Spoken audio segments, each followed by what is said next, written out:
chi le man ham se de chung chang he yong le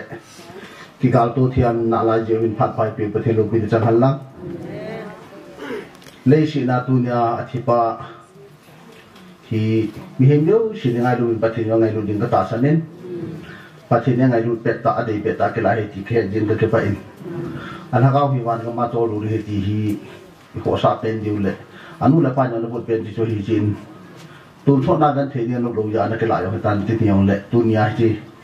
thang ja lam chung cha ka sei nom cho ya le tu chu nga thio chang si hi ai ti le pa hi tu chung ngala ma ta sa ha bona pong chu ke ding hin hi cho yo si bon wa hi ma ta sa ha min du si yau so ke ding ai nga tun ma sa nga ta ba hi alu mu hi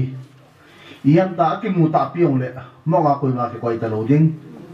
tu chung nga ko na hi hi chi dan ki pi ni ti tu ni in chapong ta yong la mo po na ka ni na to le ngan si na kai ini na to ke na chu ka pon do hin din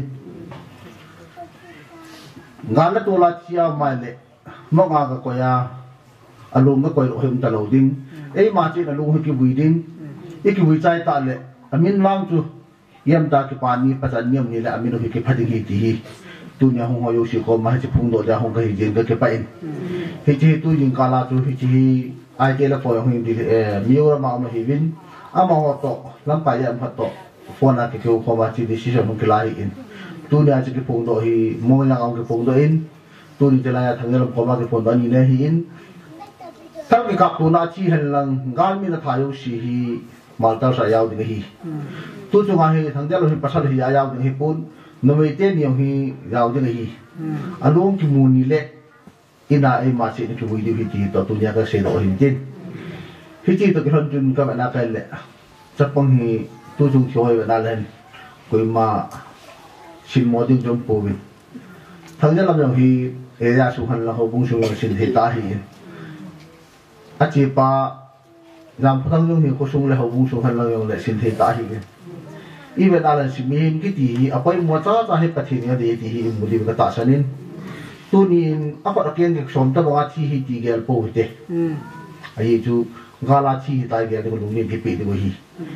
gala chien la le ka te ka na hi ti be chu ti me lu kim lo de hi ilung kim na ti wa chu kan mi na tha hi chai lung kim hi ti tu lo ko do ki ne hi ta bo ngam na nam chu ra chi hi chai ki ge de hi ni chu pi ram chu gala chi hi a chu che chu ge de ha la de hi a chu ma pai la la wa de lu na bo yang na chu che che de hi in ki ka tu na ya chien lang khat ne to ki dal le ti hi na sei so ke de hi hiang le la a chi pa chu ngam na ma da chi hi ti pa hi la de hi la koi koi pu de nan te ai la wa long lin ta ka cha hi ngam na dam chu ra chi hi ti pa hi ai te la fin hi ji ku tu chu ma chi mal ta cha de nga hi amini amon cha ma min ki pilu tai ti hi tu nya ho ho yo se ko ma kan che do in tin si khilum na ga da mo te to pa